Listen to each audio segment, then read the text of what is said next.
Dans ce chapitre, nous allons prendre la suite du chapitre précédent et nous allons montrer comment l'électromagnétisme peut être reconstruite comme étant la théorie des champs la plus simple, compatible avec les lois de la relativité. Alors évidemment, cet adjectif de la plus simple est très subjectif et en réalité nous n'allons pas vraiment construire l'électromagnétisme à partir de zéro.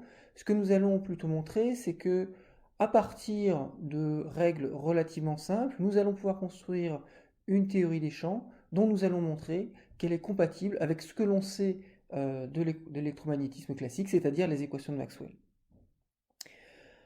Alors, le point de départ, c'est le fait que les champs classiques, c'est-à-dire non quantiques, sont des champs de nature tensorielle. On peut avoir des champs scalaires, c'est-à-dire des champs correspondant à un scalaire qui va dépendre de la position dans l'espace-temps. Des champs vectoriels, au sens où c'est un quadrivecteur qui va dépendre de la position dans l'espace-temps.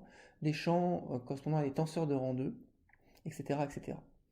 Donc déjà, si on se pose la question de qu'est-ce que c'est que la théorie des champs la plus simple que l'on puisse construire, eh bien, on pourrait imaginer une théorie des champs scalaires.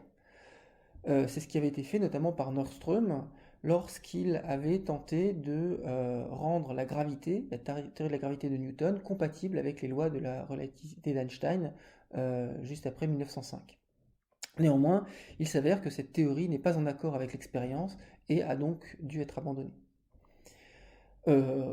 Cette théorie a été abandonnée au profit de la théorie qui s'appelle la théorie de la relativité générale, dans laquelle le champ est un champ de tenseur de rang 2, donc il dépend de deux indices, et le champ en question, c'est simplement la métrique de Minkowski, qui devient dépendante de l'espace-temps, de façon à décrire les déformations de l'espace-temps sous l'effet des masses. Alors avant de nous lancer dans cette construction, quelques rappels sur les équations de Maxwell. Donc ces équations de Maxwell, vous les connaissez parfaitement. Il y en a quatre qui décrivent différents aspects. Donc l'ensemble des deux premières équations ici, divergence E égale ρ sur epsilon 0 et rotation LB égale mu0j plus epsilon 0 d rond E sur d rond t, sont des équations qui vont décrire comment les charges vont créer les champs. Les deux équations suivantes, divergence B égale à 0 et rotationnel E égale moins d rond B sur d rond t, sont des équations qui prouvent l'existence des potentiels électromagnétiques, potentiels scalaires et potentiels vecteurs. Donc vous avez déjà dû voir cette propriété dans vos cours d'électromagnétisme ou dans le cours de mécanique analytique au premier semestre. La première équation, divergence B égale à 0, implique que B est un rotationnel, donc il existe un potentiel vecteur A tel que B est égal au rotationnel de A. Et lorsque l'on insère cette propriété dans la deuxième équation, nous avons que rotationnel de E est égal à moins le rotationnel de d rond A sur d rond T. Donc ce qui signifie que le rotationnel de E plus d rond A sur d rond T est égal à 0. Donc que E plus d rond A sur d rond T est un gradient. Et donc ce qui nous implique que E peut s'écrire sous la forme de moins d rond A sur d rond T moins le gradient d'un potentiel scalaire. Alors une propriété importante, c'est que B et E étant fixés, A et V ne sont pas définis de façon unique, puisque si l'on translate A d'un gradient, puisque le rotationnel d'un gradient est égal à 0, eh bien B est inchangé. Donc dans ce cas-là, E va être décalé de moins des ronds du gradient de f, et donc il va falloir changer V en V moins des ronds f sur des ronds t, de façon à ce que E soit inchangé. Donc cette transformation qui amène A en A plus gradient de f et V en V moins des ronds f sur des ronds t, ce qu'on appelle une transformation de jauge. Et donc on dit que l'électromagnétisme de Maxwell est invariante par transformation de jauge. Nous allons nous intéresser au couplage d'une particule à un champ de quadrivecteur, c'est-à-dire au couplage d'une particule avec un champ que l'on a noté AMU, avec une composante temporelle et trois composantes spatiales. Et nous allons décrire cette interaction et ce couplage dans le formalisme lagrangien, c'est-à-dire que l'on va écrire une action S qui va être la somme de deux termes. Un premier terme S matière qui correspond à l'action de la particule seule, en l'absence du champ, plus un terme d'interaction qui va décrire le couplage entre la particule et ce potentiel à mu. Et ce que nous avons montré, c'est que sous des hypothèses relativement simples, et notamment d'invariance lorentzienne, eh bien, nous allons retrouver l'équation de Lorentz généralisée que nous avions établie à la fin du cours précédent. Alors, l'idée est la suivante. Vous vous rappelez que lorsque nous avions une particule seule, eh bien, nous avions montré que on pouvait postuler une action de la forme moins mc carré fois l'intégrale du temps propre sur la trajectoire d'espace-temps suivie par la particule. Donc, pareil pour S interaction, nous allons écrire en principe que ceci est une intégrale sur un temps fois un lagrangien qui va dépendre de la position dans l'espace-temps, c'est-à-dire R et T, et la vitesse, c'est-à-dire dx sur dt. Ça, c'est la formulation habituelle de la mécanique lagrangienne. Cependant, nous voulons une expression qui soit manifestement covariante, et on sait que t et la vitesse en tant que telle ne sont pas des objets naturels pour l'espace de Minkowski. Donc plutôt que d'écrire cette intégrale comme une intégrale sur le temps t, nous allons faire un changement de variable simplement et l'écrire sous la forme d'une intégrale sur le temps propre, exactement comme pour l'action de la matière, fois un lagrangien L tilde, qui va évidemment dépendre de la position, mais aussi, maintenant non plus de la vitesse dx sur dt, mais de la quadrivitesse dx sur dt. Donc, à ce stade-là, c'est simplement un champ de variable dans lequel nous avons remplacé le temps réel par le temps propre de la particule sur sa trajectoire d'espace-temps. Maintenant, l'hypothèse centrale, qui correspond essentiellement à une invariance par translation dans l'espace-temps, c'est de dire que la dépendance en position R et en temps t du lagrangien L tilde provient uniquement de la dépendance en position et en temps du potentiel à mu, avec laquelle interagit la particule. Donc nous allons faire l'hypothèse que L tilde de x et de u est en fait une fonction L tilde du potentiel A et de la quadrivitesse u. Et maintenant, le jeu, c'est de construire un scalaire de Lorentz à partir de ce potentiel vecteur A et de ce vecteur U. Alors, de façon à ce que les deux soient couplés ensemble, il va falloir que les deux quantités interviennent et il va falloir construire un scalaire. Et le scalaire le plus simple qu'on puisse imaginer avec ces deux quantités, c'est simplement leur produit scalaire. Donc, nous allons dire que le lagrangien, L tilde, c'est A scalaire U est multiplié par une constante que nous allons appeler moins Q. Et nous allons montrer que ce moins Q n'est rien d'autre que la charge électrique de la particule, lorsque l'on écrit les équations du mouvement de cette particule. Donc en notation covariante, en notation tensorielle, voici l'expression de cette action. Elle s'écrit comme moins mc2 dτ, donc moins Q fois A scalaire U fois dτ. Donc ce QA scalaire U s'écrit comme QA mu, U mu, avec mu en bas et mu en haut ici, ou au contraire on pourrait mettre le mu en haut ici et le mu en bas là. Si on veut reformuler cette action sous la forme d'une action plus classique, il suffit de convertir l'intégrale par rapport au temps propre en une intégrale par rapport au temps réel, et nous avons dans ce cas que S est égal à l'intégrale de dt de moins mc carré dτ sur dt moins q fois a mu d de x mu sur dτ fois dτ sur dt. On peut bien entendu simplifier par dτ ici. Alors on se souvient dans un premier temps que C2 dτ2 est égal à C2 dt2 moins dr carré, c'est-à-dire l'intervalle d'espace-temps dans la métrique de Minkowski. Et dans ce cas-là, dτ sur dt est simplement égal à racine de 1 moins v2 sur c2.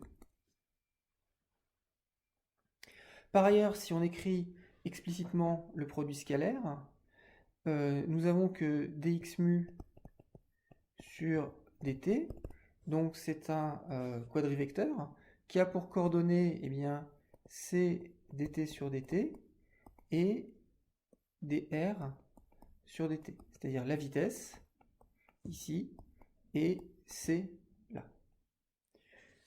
Donc en définitive, cette action s'écrit comme dt fois moins mc2 fois racine de 1 moins v2 sur c2. Et pour ce qui est de la partie de couplage au champ, nous avons dans un premier temps un moins q fois a0 fois c moins v scalaire a pour la partie spatiale du produit scalaire. Ce que nous avons sous l'intégrale, ici, n'est rien d'autre donc que le Lagrangien de la particule en champ magnétique et électrique, comme nous allons le voir. Donc j'ai réécrit ce Lagrangien ici sous forme explicite, le terme cinétique et le terme de couplage au champ. Il est bon de remarquer que dans cette nouvelle expression du Lagrangien, même si cette expression est physiquement plus parlante, avec des grandeurs physiques auxquelles on a plus habitude, la masse, la vitesse, les potentiels, etc., elle n'est clairement pas manifestement covariante dans le sens où si on l'intègre par rapport au temps, l'objet que l'on obtient n'est a priori pas indépendant du référentiel dans lequel on va le travailler. Ceci est à contraster avec l'expression précédente de l'action, ici, qui, elle, est manifestement covariante, puisqu'elle correspond à une intégrale par rapport à des taux, le temps propre, qui est un objet qui est invariant par changement de référentiel galiléen, multiplié par, ici, juste un nombre, et cet objet-là, qui en notation tensorielle est un scalaire, et donc une grandeur qui est invariante par changement de référentiel. Donc, comparé à l'expression ci-dessous, l'expression de S obtenue comme ceci est bien manifestement covariante, c'est-à-dire clairement invariante par changement de référentiel galiléen. Si on veut faire le lien avec la physique classique, c'est-à-dire non relativiste, on développe le terme cinétique à l'ordre 2 en V sur C, et nous avons un moins mc2 plus mv2 sur 2. Donc on reconnaît ici l'énergie de masse et l'énergie cinétique classique, plus un terme qui est la somme de deux termes, un terme en V scalaire A, et puis un terme qui est simplement un champ scalaire. On reconnaît ici une expression que vous avez déjà dû rencontrer dans le cours de mécanique analytique et dans le cours de mécanique quantique, qui n'est rien d'autre que le Lagrangien d'une particule dans un champ électrique et magnétique. Donc à condition d'identifier les composantes spatiales du potentiel AMU au potentiel vecteur du champ magnétique. Et ici, nous devons avoir le potentiel scalaire. Et donc dans ce cas, ceci nous amène à identifier CA0 au potentiel scalaire V. Dit autrement, on voit que les quatre composantes de AMU s'identifient aux composantes du potentiel vecteur A et pour la composante temporelle au potentiel scalaire. Dit autrement, A et V, ou A et V sur C, constituent un quadrivecteur de Lorentz. À présent, nous allons utiliser l'action et le Lagrangien que nous avons déduit au transparent précédent pour retrouver les équations de mouvement d'une particule en champ magnétique dans leur version relativiste. Avant de démarrer le calcul, j'aurais signalé une petite subtilité dans l'expression que nous avions dérivée précédemment, dans laquelle l'action était obtenue comme une intégrale par rapport au temps propre.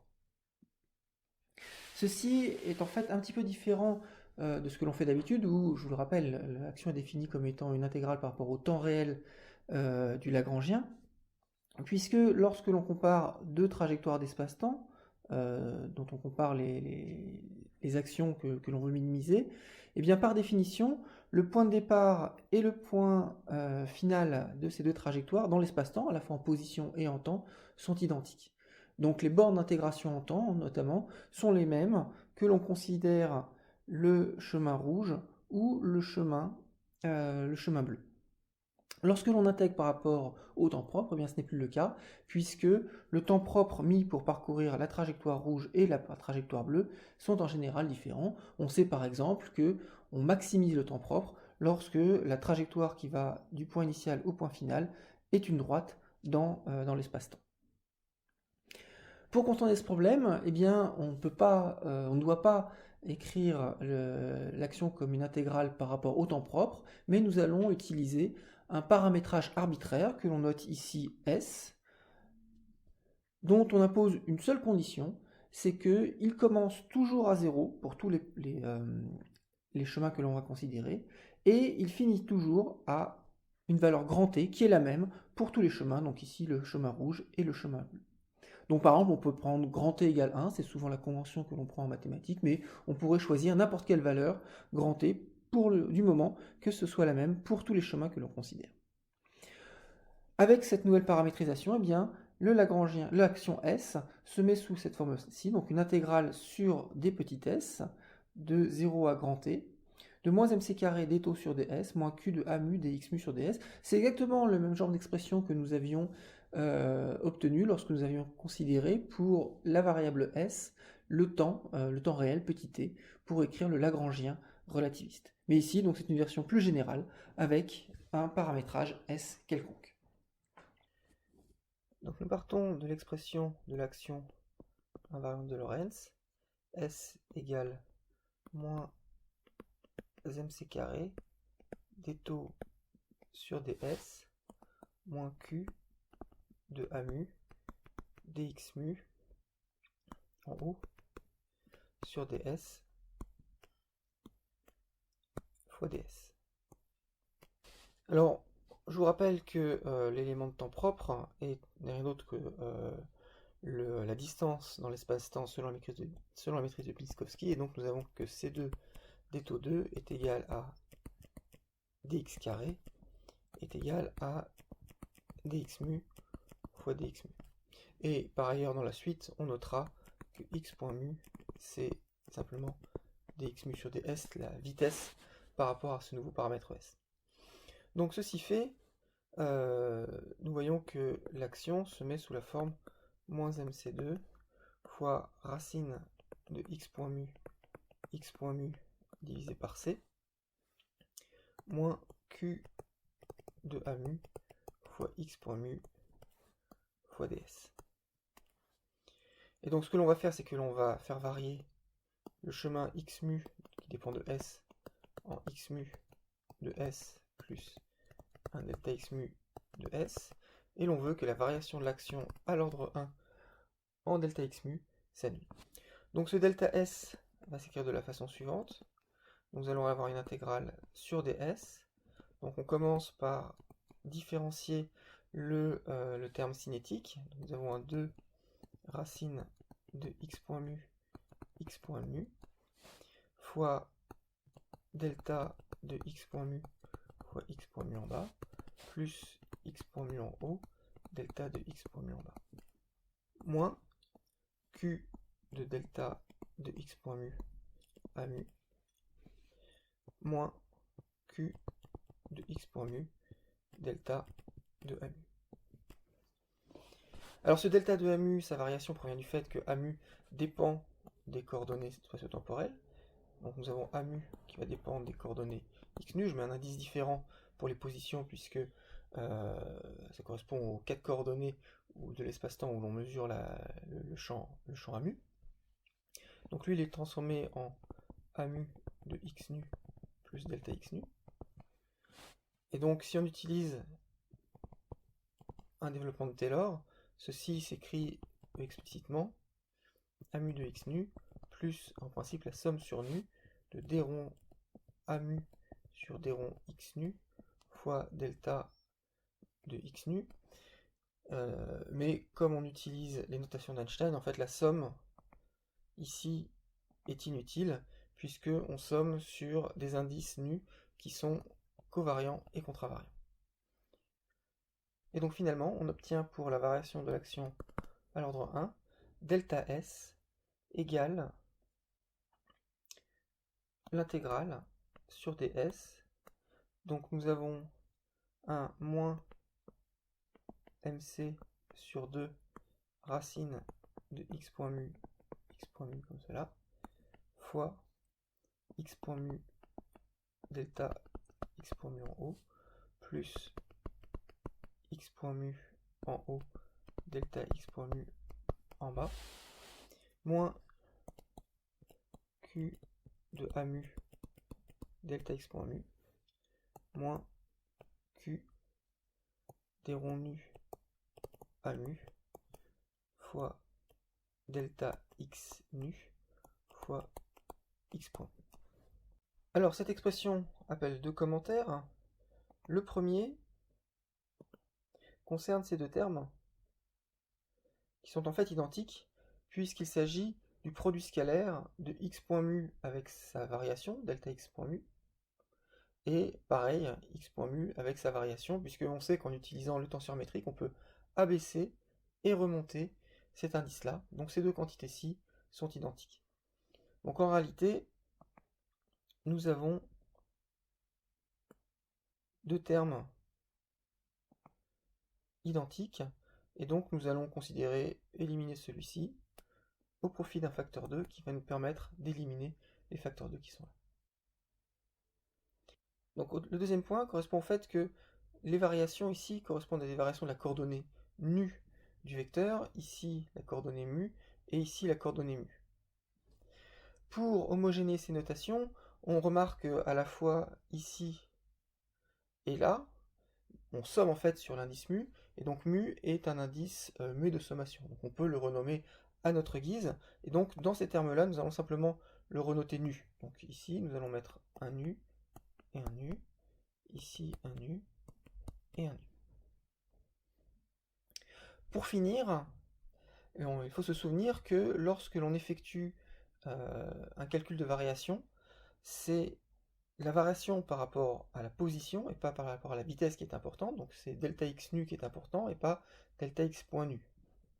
Et donc ce que l'on va faire, c'est que l'on va, comme d'habitude, transformer les variations par rapport à la vitesse en variations par rapport à la position en effectuant une intégration par partie de ce terme-ci et de ce terme-là. Et comme d'habitude, les conditions initiales et finales des trajectoires sont fixées, eh bien le terme tout intégré va disparaître et on va rester uniquement avec le terme d'intégration par partie. Donc une fois ce travail fait, qu'obtient-on? Nous obtenons que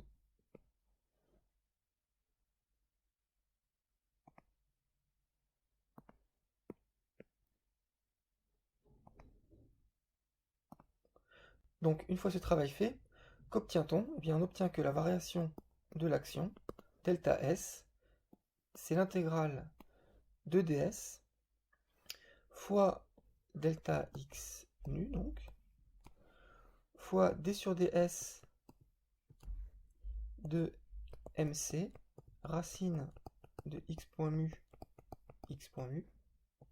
ceci, fois x point nu, plus q d sur ds de a nu, moins q des ronds nus de a mu, fois x point mu. Voilà. Donc on remarque que cette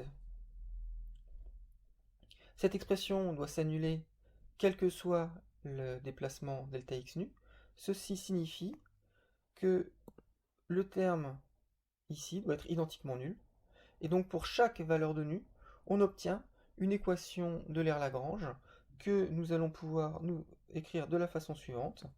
Donc d sur ds de mc sur racine de x point mu en bas fois x point nu,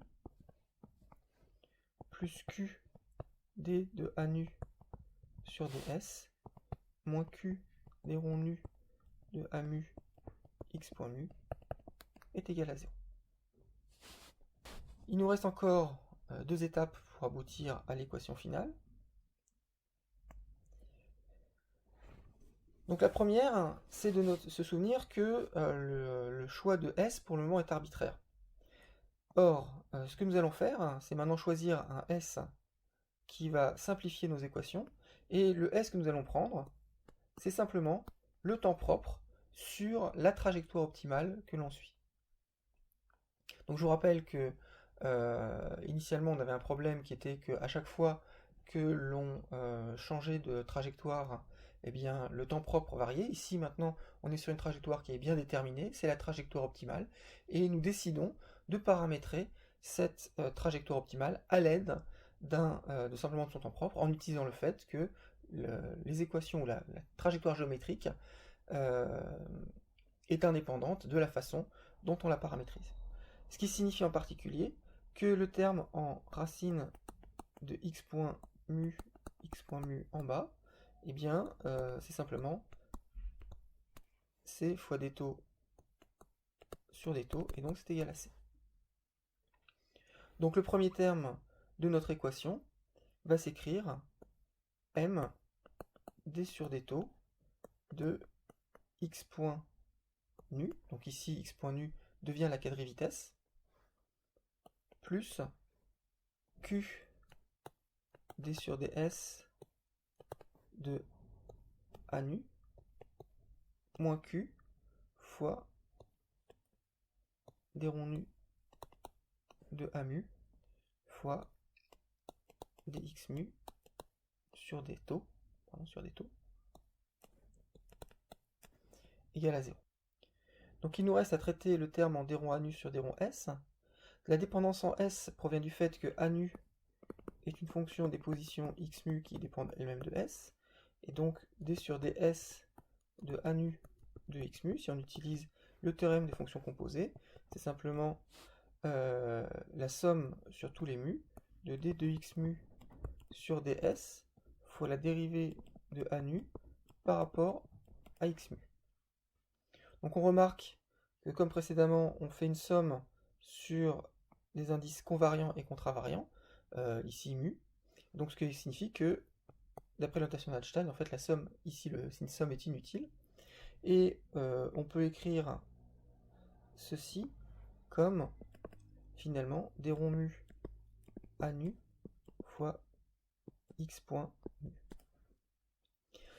Et donc en définitive, si l'on se souvient que mx point nu n'est rien d'autre que la quadriimpulsion, nous avons que d de p nu sur d taux plus q d rond mu a nu x point mu moins q d rond nu a mu x point mu est égal à 0. Ce que l'on va pouvoir écrire sous la forme dp nu sur d taux moins q f nu mu u mu est égal à 0, où l'on a défini un tenseur antisymétrique, f nu mu est égal à d rond nu a mu moins d rond mu a nu. Si l'on se souvient de ce que l'on avait obtenu à la fin du cours précédent, ceci a la même forme que la forme de la force de Lorentz généralisée que nous avions écrite, puisque l'on voit apparaître un tenseur de rang 2 antisymétrique. Précédemment, nous l'avions exprimé à l'aide des champs électriques et magnétiques, et nous voyons ici apparaître son expression, non plus en termes de champs électriques et champs magnétiques, mais en termes des composantes du potentiel vecteur, donc A mu. Comme nous l'avions vu la semaine dernière, n'importe quel tenseur antisymétrique, f mu nu, va s'exprimer à l'aide d'un champ de R3, d'un champ vecteur de R3, ici le champ électrique, et d'un pseudo-vecteur de R3, que l'on avait appelé le champ magnétique. Et si on utilise cette identification des composantes de f mu nu, ce que nous avions montré, c'est que l'on retrouvait la force de Lorentz, f égale QE plus E vectoriel B, dans la limite classique, et même donc dans son extension relativiste. Donc à présent, ce que nous venons de voir, c'est que nous avions une autre expression pour f mu nu à l'aide du quadripotentiel A mu, et ceci va nous permettre d'établir une relation entre le champ électrique et le champ magnétique tels qu'ils apparaissent dans la force de Lorentz et le quadripotentiel. Donc par exemple, regardons la composante EX du champ électrique. Donc cette composante EX vérifie EX sur C, c'est F01, d'après ce que nous venons d'établir. Donc c'est d rond 0 à 1 moins d rond 1 à 0. Alors je vous rappelle que d mu c'est d sur dx mu, donc c'est la dérivée par rapport aux composantes contravariantes, c'est-à-dire aux composantes des vecteurs. Donc ceci veut dire que d0 c'est 1 sur c d sur dt, et d1 c'est rien d'autre que la dérivée par rapport à x. Il n'y a pas de piège. En revanche, si je regarde A1, c'est moins A1 en haut, d'après la métrique de Minkowski. Ceci est la composante contravariante du champ vectoriel, donc c'est moins la composante contravariante dans la direction x, et nous on avait dit que c'était moins ax si on utilise pour les notations x, y, z la métrique euclidienne qui caractérise R3. Donc tout ceci pour dire que d'après ces expressions, EX sur C est, d'après ce que l'on vient de voir, moins 1 sur C fois la dérivée par rapport au temps de AX, moins la dérivée par rapport à X de A0. A0, nous venons de voir que l'on pouvait l'identifier à V sur C, le potentiel scalaire divisé par C. Et donc on obtient finalement que EX est égal à moins la dérivée par rapport au temps de AX, moins la dérivée par rapport à X de V. Si l'on généralise ceci aux trois coordonnées d'espace, ce que l'on trouve, c'est que E est simplement moins la dérivée par rapport au temps de A, moins le gradient de V, ce qui est exactement la relation qui lie le champ électrique au potentiel vecteur et au potentiel scalaire. Et si vous faites exactement le même traitement pour le champ magnétique, ce que vous obtenez sans difficulté, c'est que B n'est rien d'autre que le rotationnel de A. Et donc là aussi, on retrouve la relation qui lie le champ magnétique et le potentiel vecteur. Donc nous en avons fini avec cette première partie de la construction de l'électromagnétisme classique à partir de la relativité. Donc nous venons de montrer que à l'aide d'une approche lagrangienne, on pouvait retrouver l'équation de Maxwell, la force de Lorentz invariante relativiste que nous avions retrouvée, construite la semaine dernière. Et dans la suite, ce que nous allons faire, c'est nous intéresser à présent à la dynamique du champ lui-même et montrer que, en nous intéressant au formalisme lagrangien pour le champ à mu lui-même, nous allons pouvoir reconstruire les équations de Maxwell. Alors une petite remarque, ces équations de Maxwell, nous avons vu qu'elles étaient au nombre de 4, qu'il y avait deux familles, la famille qui décrivait le couplage des champs aux charges et la famille qui impliquait l'existence du potentiel vecteur et donc qui impliquait la relation liant E, B à A et V. Ce que nous voyons voir, c'est que si on part du potentiel vecteur et du potentiel scalaire comme les objets élémentaires de notre théorie lagrangienne, eh bien, d'après cette relation-là, E et B sont définis à partir de E égale moins d rond A sur d rond T moins gradient de V, et B égale rotationnel A.